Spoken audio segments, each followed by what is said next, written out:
Kill you, motherfucker. You crazy? I don't know the fuck they think they playing with. I don't play no motherfucking games. I'll fuck you up, motherfucker. I'll fuck you up. I play no motherfucking games. I kill you, motherfucker. You crazy? I don't know the fuck they think they playing with. I don't play no motherfucking games. I'll fuck you up, motherfucker. I'll fuck you up. I play no motherfucking games. I kill you.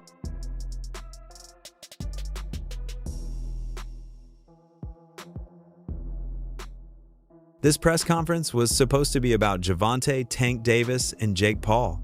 Two names from completely different worlds. One, a knockout machine who's been the face of boxing's new era. The other, a social media star who forced his way into the fight game and turned himself into a serious attraction. But instead of the spotlight staying on those two, it got stolen. And who else but Floyd Mayweather, the man who once built Tank into a star, but now stands as one of his biggest question marks.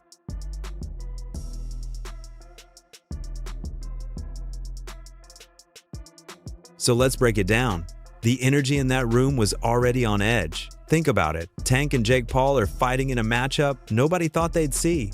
On paper, these two are worlds apart. But Jake has money, a huge following, and the power to make people pay attention. And Tank? He's at the peak of his career, looking to cement himself not just as the king of lightweight, but as one of the biggest names in the sport. This press conference was supposed to be the hype machine. Jake Paul throwing insults, Tank giving death stares, the usual buildup we've come to expect. But the second Floyd Mayweather entered, the whole vibe shifted. People didn't know what to expect. Would he back Tank? Would he distance himself? Or would he drop a bombshell? Gervonta Davis just posted that he would beat the brakes off of you if you guys fight. Yeah, I mean, I'll be down. Let's run it. I'll be super, super down. I don't know if Gervonta needs Jake Paul. Let's be clear, right? Is there a height limit in boxing? When Floyd grabbed the mic, the room went silent. Everyone leaned forward because Floyd doesn't just show up to events like this unless he's got something to say. And he delivered. Floyd shocked Tank by openly praising Jake Paul. That's right, the man who discovered Tank, promoted him, mentored him, and shaped his career, went out of his way to give Jake respect. Floyd called Jake good for boxing and said that his business mindset reminded him of himself. But one thing I like about him, one thing I do like about him, he's selling it. He's selling it, and he's making good money, and he's entertaining. I like it. Is he, and Floyd... The look on Tank's face said it all. He wasn't impressed. For him, this wasn't just business. This was his fight, his legacy moment. And here was his old mentor giving flowers to his opponent. When people, what I got from that is he's a hater. If you don't know me as a person, let's say you don't like me. You don't know me. You feel me? And I don't give a fuck. If everybody including with fuck. Question for you. You're a proud father. And Floyd didn't stop there. He hinted that boxing needs new energy and people who can bring in fresh audiences. If you read between the lines, it almost sounded like he was siding with Jake. That's the part that really stung Tank, because this wasn't just any random promoter hyping up an event. This was the man who built Tank's career. If this kid said he'd been training every day for years, every day in boxing, I'm somewhere in Aruba, in the Bahamas, in Dubai. I'm traveling the world on my jet, making millions every month, not worried about nothing. And then when I see it's a chance for me to do a heist, a quick heist, I'm gonna let y'all know this. Y'all can say what y'all want to say. At the end of the day, I'm the smart one. Because I don't care if you write good about me, you write bad about me, just keep writing about me. For Gervonta Davis, this cut deep. Remember, his relationship with Floyd Mayweather has always been complicated. They started as mentor and student, with Floyd positioning Tank as the next big thing after himself. But over the years, their partnership turned sour. I remember first hearing an issue between Floyd and Gervonta before Gervonta fought Pedraza. And the issue I heard was that Floyd didn't want Gervonta to stay in Baltimore because he felt there was too many distractions for him in Baltimore and he wanted to stay in Vegas. And the story I was told at that time was that Floyd gave Gervonta one of his penthouses or one of his apartments in the Palms Hotel, and he said, "This is your apartment. I'll furnish it for you." He got him a Jeep. At the time, Gervonta was not a world champion. He got him like a Jeep, a 4x4. You know, he basically said, "I'll make it comfortable for you. I don't want you to go to Baltimore. I want you to stay here. I don't think Baltimore is the place for you," you know? And what I was told was Gervonta sold all the furniture, sold the Jeep, and went back to Baltimore and bought a Benz. You know, with that's what I was real. That's what I was told at the time. Tank felt like Floyd was controlling his career, holding him back, and using his name for Floyd's benefit. They had public spats, Instagram rants, and even moments where Tank swore he was done with Mayweather Promotions for good. I gotta ask you this: has the time come for Tank Davis to take control of his own career and leave Mayweather Promotions? It don't necessarily have to be leave Mayweather Promotions. It's about just becoming that man, handle your own, you know, responsibility, your own priorities. So I feel as though it's my career, so I feel as though I need to be the one to control my career. You know what I mean? So, and it's time. You know what I mean? Everybody don't need to, you know, have them training wheels on them forever. You know what I mean? It's time to, you know, ride their own bike without training wheels. So this is your last fight with Mayweather Promotions? Yes, sir. So seeing Floyd at this press conference, not standing behind him, but giving credit to Jake Paul, that was a dagger. Tank has always wanted recognition on his own terms. He's always wanted to be known as Gervonta Davis, not just Floyd's fighter. And here Floyd was, indirectly putting Jake Paul on the same level as him. How about Jake? What do you think of Jake? Clown. Yeah. He's a clown. Would you look at it as a joke if someone, if your team was like, "Yo, we want you to fight Jake Paul"? Would you be like, "Come on, man"? I laugh at him. Like, you want me to fight him? You think it'll ever come to the point where you're going to mix into, I mean, you're obviously doing the real shit, but will it ever mix into the point where the money's big enough Yeah, for would you ever to do a take... fight like that? I feel as though in my career, I can't do that right now. Of course, Jake Paul wasn't going to let this moment pass. You already know Jake thrives on drama, and Floyd just handed him a gift. Jake smirked, leaned into the mic, and said something like, "Even Floyd knows I'm the real deal." The crowd ate it up. Suddenly, the storyline wasn't just Tank versus Jake. It became Tank versus Jake, with Floyd somewhere in the middle. That's the genius of Jake Paul. He doesn't just fight his opponents in the ring. He uses every narrative, every headline, and every slip of tension to his advantage. And this time, Floyd gave him the perfect weapon. I'm fighting Gervonta Davis on wow. Netflix. Let's go. People think that he could actually beat me, and people think he could outbox me, and he's so powerful and this and that. That's what makes it a good fight. November 14th, Netflix. This moment reignited old beef between Tank and Floyd. Fans remember when Tank accused Floyd of being jealous of him, of wanting to keep the spotlight for himself.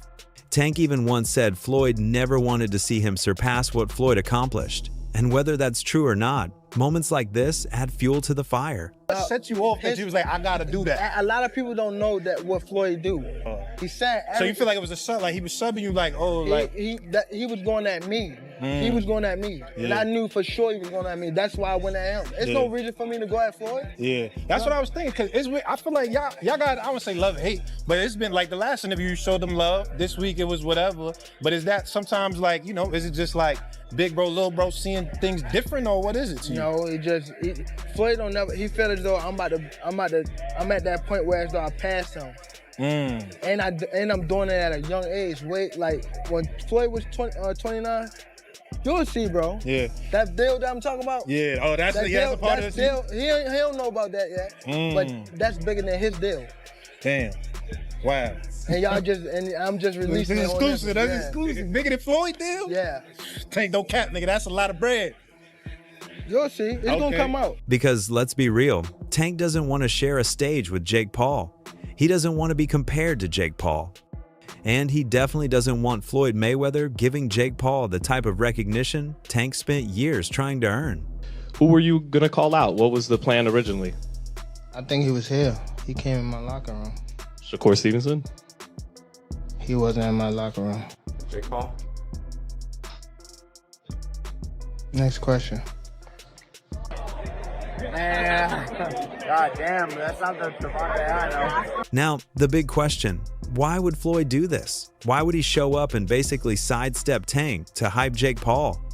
Some say it's pure business. Floyd sees Jake Paul as someone who brings attention, money, and casual fans into boxing. Gervonta Davis's guarantee. I or call the fight with bullshit. Jake Paul? Me too. I call bullshit. $200 million is a lot of money. That'd be the most any athletes ever made in one event, in one night. Where are they getting that money? I mean, it's Netflix. Okay. Mike Tyson didn't make that. Jake Paul didn't make that. Yeah. 20 million, I would believe, not 200 million. 20 million seems realistic. That's a lot. Even because Netflix is bigger, but there's no pay-per-view model. So, and Gervonta is a big pay-per-view draw, especially for being a lighter weight class. Yeah. So 20 to even 40 I can get. Oof, that's a lot. 40 I can understand. When push comes to shove, though, you know, like 20. Like Canelo's getting that 40. Yeah. But Gervonta Davis, he was, especially on Showtime, he's a big pay-per-view star. Yeah. He's a knockout artist. 200 mil is just completely false. God, Jake is so much bigger. Yeah, man. I mean, so much bigger. I don't get it. If he thinks this is going to make him legitimate in boxing, I just don't get why he do it. Floyd has always cared about the numbers, about who generates the most buzz. And right now, Jake is a bigger crossover star than Tank. Thoughts on Jake versus Tank? This is just a money grab. Tank is in the news for bashing his missus. He obviously needs the money, and Jake Paul is the money fight in boxing. How the hell do you go from potentially fighting a heavyweight in Anthony Joshua to now going all the way down and facing Tank Davis? That's a major weight drop. It's an exhibition, so it's not a real fight. No, so apparently it's going to be a hybrid, which just means it's bullshit. But Netflix are in the entertainment industry. We all paid to see Jake Paul versus Mike Tyson at 60 years old fighting an old man in a walker. Now you're going to see Jake Paul fight Tank Davis. And I'm going to be honest with you, Jake Paul should be the favorite. He's got the weight advantage. Size advantage. He's got the size advantage. Reach. Say what you want, it's going to be an entertaining fight. I mean, this is a real boxer. People are asking, fight a real boxer. This is one of the best boxers in the world. But the fact that it's an exhibition, it just takes away from it. Others think it's personal. Floyd and Tank's relationship never truly healed, and Floyd knows exactly what buttons to press. Maybe Floyd was trying to get under Tank's skin. Maybe he wanted to remind Tank that no matter how big he gets, Floyd will always have influence. Or maybe Floyd just wanted the attention.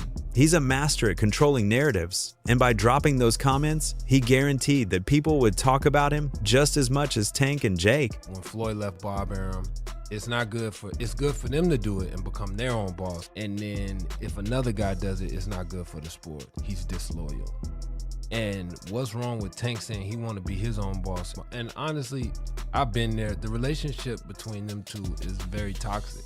It's a toxic relationship. It's up and down and up and down. And I'm not going to elaborate to everything that I know, but it's a very toxic relationship. And that's why when I tweet stuff, I don't tweet often, but when I tweet, I may fire off 50 tweets in the day. And that's why when I tweeted certain things about the relationship, Tank retweeted it because he knows. Like, I'm not just gonna say what it is. It's a very toxic relationship.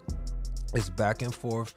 And I think it will serve him best to go and be his own boss. Whatever Floyd's intentions were, one thing is certain. He just made Tank versus Jake even bigger. This was already a crossover fight that had people buzzing, but now there's another layer. Yo, so Jake Paul is fighting Gervonta Davis. I'm serious. It's real. 199 in Paul's last fight, 133.8 for Davis in his last fight. I discussed that and so much more at 5 p.m. Eastern, 2 p.m. Pacific at my YouTube channel. The link will be in my bio. But hey, I thought he was going to fight Anthony Joshua. How do you end up from Anthony Joshua to Tank Davis? I discussed. Fans aren't just asking who wins between Tank and Jake. They're asking, does Floyd actually want Jake to win? Does he believe in Tank anymore? And how will Tank respond inside the ring after being publicly blindsided by his former mentor? This fight is no longer just about bragging rights. It's about Tank proving a point to Jake, to the fans, and maybe even to Floyd himself. Bro, you can't be mad at somebody for doing what they feel is best for them. Will it impact Tank's legacy if Jake Paul were like to beat him or even like knock him out? Dude, Tank's a 3-division world champion, 4-time 3-division world champion. At the end of it, bro, you can't take anything away from him. Bro, you can't be mad at somebody for doing what they feel is best for them. It's the same way Roach feels Tank is the best option for him. Same way that Stevenson thinks Tank's the best option for him, or like all that stuff, right? At the end of it, bro, we just want to do what's best for ourselves, right? Facts. Right or wrong? Facts. So just do what's best for you. Now, let's get into this fight. The rivalry between Jake Paul and Gervonta "Tank" Davis has been building for some time. It didn't just appear out of nowhere. Things really started heating up after Jake's fight with Mike Tyson. Do you think that it's fair to call them boxers now? We talk about Logan brothers. I think it's okay to call Jake Paul a boxer. The only reason why I say that is because he do be in the gym. He's working on stuff. The fight that he fought Mike Tyson, I don't think he should have fought Mike Tyson because of who Mike Tyson is and the age. And he said that he didn't try to knock him out. Yes, you did. You just couldn't get the knockout. And he tried to knock him out for sure. Tank wasn't having it at all. To him, Jake was taking shots at a 60-year-old icon just to make himself look bigger. Tank saw that as pure disrespect. In his eyes, Jake was just trying to ride the wave of a legend who helped shape the game, and Tank made sure everyone knew he wasn't impressed. How about Jake? What do you think of Jake? Clown. Yeah. He's a clown. Would you look at it as a joke if someone, if your team was like, yo, we want you to fight Jake Paul? Would you be like, come on, man? I laugh at him. Like, you want me to fight him? You think it'll ever come to the point where you're going to mix into, I mean, you're obviously doing the real shit, but will it ever mix into the point where the money's big enough? Yeah, would for you ever to do a take... fight like that? I feel as though in my career, I can't do that right now. Tank was pissed, and from that moment, the tension between him and Jake only got worse. Let's be real, this matchup makes no sense. Jake Paul sits at 195 pounds, and he's already said that's the weight, no discussion. Tank? He's a 135 fighter. That's a gap of 6 divisions. If you do fight, what weight would it be at? 195. It would be an exhibition. Okay, so it was going to be an exhibition, not sanctioned, but no restrictions. You can knock each other out and shit like that. It was going to be at a catch weight of 195 pounds, 10 rounds, 3 minutes. I've been trying to figure this out. Why was I a Tank hater for wanting to see Tank go up 5 pounds to get some smoke with like Teofimo Lopez or something? I just wanted to see him go up 5 pounds and fight Teofimo Lopez. And all of you were saying, you want Tank hurt, Showbiz. You a hater. You want him hurt. Then I'm convinced, okay, he's too small, but he can fight Jake at 195? This isn't just a mismatch, it's a medical risk. Imagine a pit bull trying to take on a Rottweiler wearing armor. Tank is easily one of the deadliest finishers in boxing, but size can't be ignored.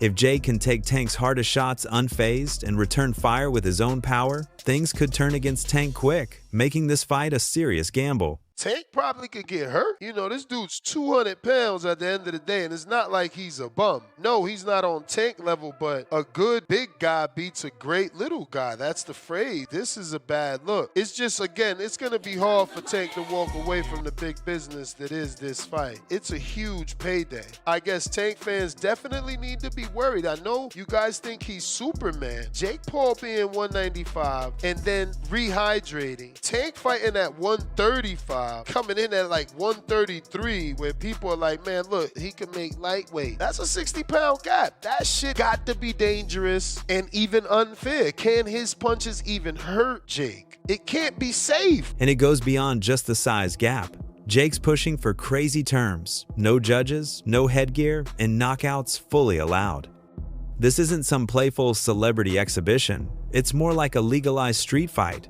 Only this one comes with a huge Netflix paycheck. Tank was looking past Roach, and he wanted that Jake Paul fight, which I think Jake Paul would have beaten. Jake is way too big. Tank is 5'5", 135, soaking wet. Y'all think Tank is too small for 140. He ain't beating no heavyweight. I'm not joking. I don't think he would have hurt Jake. He would have to jump up to reach. I don't think he would have hurt him. I tell you this, it would have gone the distance, and people would have been laughing their asses off, and it wouldn't have been good for Tank's brand. I tell you that. That fight would have went the distance. Soon as 5'5" Tank is looking at a 6'2", 6'3" Jake Paul, y'all would be like, hold, wait a second. And Jake Paul be on spread out paws with that arm out and stepping back. And bro, I'm telling you, bro. I'm telling you. But that's cat, fine. We'll never get to fight anyway. So we'll never know. So that's all from today's video. If you enjoyed it, remember to leave a like, subscribe, and ring that bell icon so you never miss our upcoming videos. And don't forget to share your thoughts in the comments section. Stay tuned, and we will catch you in the next video.